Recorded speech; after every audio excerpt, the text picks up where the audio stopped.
Digital Realty, the world's largest wholesale data center player, landed in Asia for the first time less than 9 years ago. The company has since then expanded and has signed multi-billion-dollar deals to boost their services in the region. Omar Wilson, Senior Director of Marketing for the APAC region at Digital Realty, is talking to us today about the market. Omar, thanks a lot for talking to Frontline. Thank you.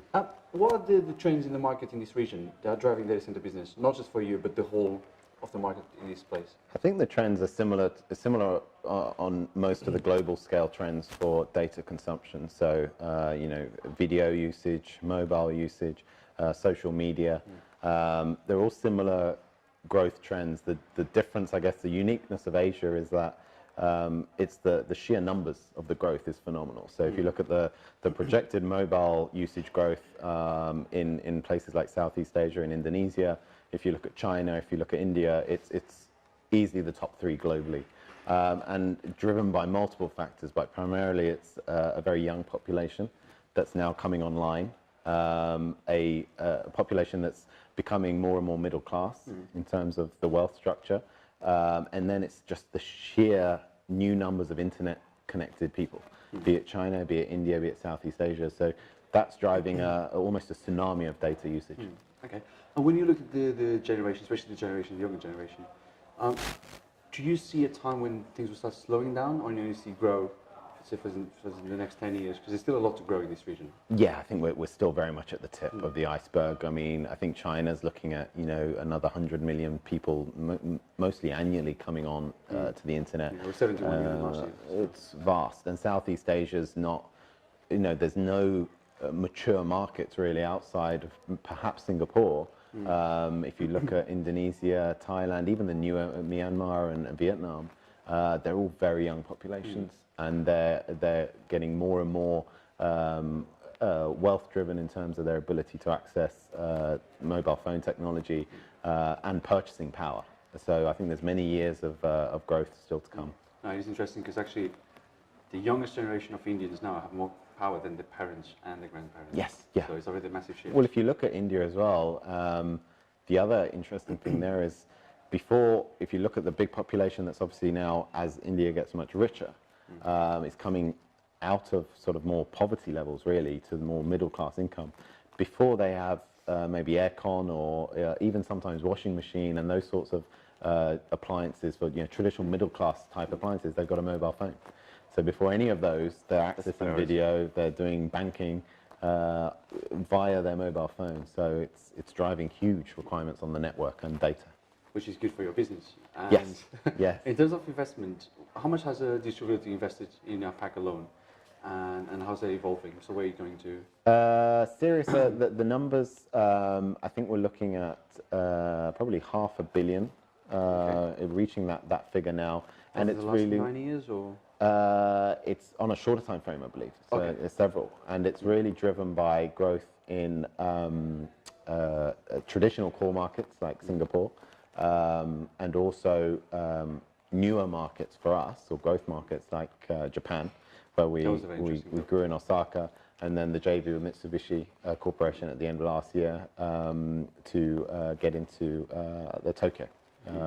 And also, if you go further down into the Pacific around Sydney and Melbourne growth, but specifically Sydney now with the new data centers. Okay. And what sort of markets are you not in at the moment that you think you would need to be in the next couple of years? There's multiple. We get asked a lot of questions around obviously the very large growth markets such as China and India.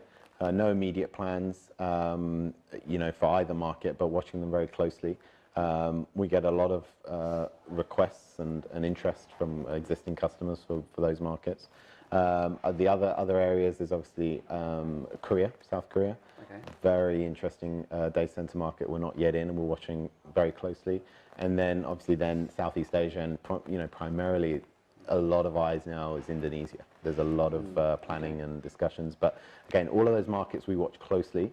We don't have a specific time frame when we'll go in. Some are a bit ahead on the timescale than others, just because of the ability to enter and do business. But the other angle on that is obviously we feel there's enough runway to grow in our existing markets. Singapore, there's still quite a bit the supply. In Japan, we've got quite an aggressive growth plan with Mitsubishi for, That's what, 10 Tokyo, data centers? Osaka. It's looking between 8 and 10, for the next 10 years, which is aggressive. Yeah, It's 1 a year, aggressive. And these are quite difficult markets to grow. So it's quite, and aggressive. And because of the Mitsubishi brand and our brand, we feel we can, tackle that. And likewise in Australia and Hong Kong, we don't, our growth isn't finished yet, we feel. Okay. So what sort of customers are filling up these data centers? Are we talking about hyperscalers, enterprises? Pretty much over the last few years, it's cloud, hyperscale cloud, content providers.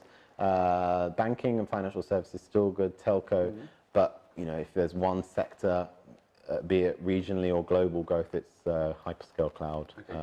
Have you seen growth. anything with the cryptocurrencies and blockchain coming to you now? There's a lot of questions flying around it in terms of we see requests and discussions. There's nothing we can comment on, but we know that sector is it's growing very quickly. It's quite a unique sector around the amount of power needed. That's what I was gonna say. Yeah, it's a slightly different business model, I think. But there's a lot of requests. There's also obviously jurisdictional issues in some countries around these exchanges, but we don't. Especially South Korea now. Multiple countries seem to be. I mean, clearly the underlying blockchain technology is going to be very interesting. But in terms of Bitcoin, we just sort of see what others see happening in the market. Nothing directly. Actually, an interesting proof of concept that happened a few weeks ago was between PCCW Global and Colt, and they created this proof of concept that essentially in the future could lead into the creation of cryptocurrency, into Bitcoin for the telecom industry. Right. So you right. exchange Bitcoins instead of exchanging dollars. Interesting. So you're saying it's interesting. What would you think of it? Could you see something like that in the data center space in the future? I think there's no getting away from the fact that these technologies are going to drive data center usage growth. It's happening. I mean, there's locations in the world where just because of Bitcoin mining, the local energy infrastructure is really struggling to keep up with demand. So this is happening.